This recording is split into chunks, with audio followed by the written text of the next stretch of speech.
Hello everybody, this is a quick video to show you some of the basic functionality and navigation of the NeoTree Demo App.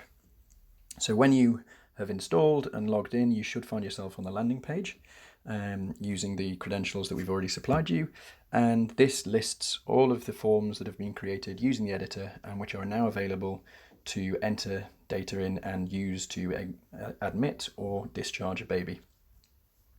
Up in the top left we have the menu button, and this allows us to do certain functionality. We can change the hospital in case the NeoTree is being used in multiple sites within a country.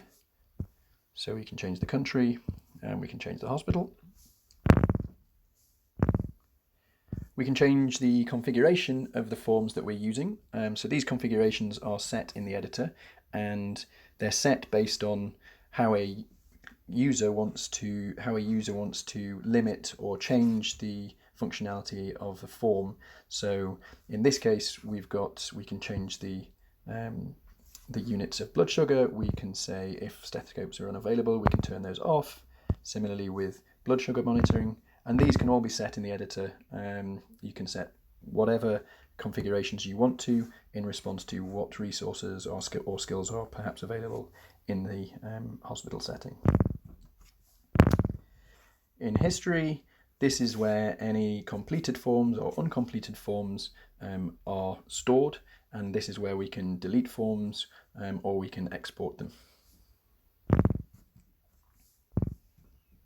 We can log out of the app, and then we also have what's called a development mode.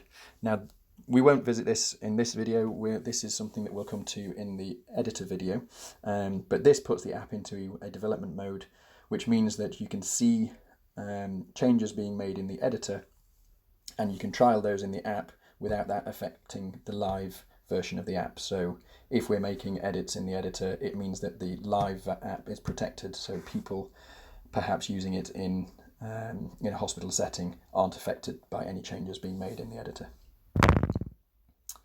That leaves us with all of the forms that are available to use, and we'll visit those in the next video, which will give us some familiarity with the digital forms and how to progress through those.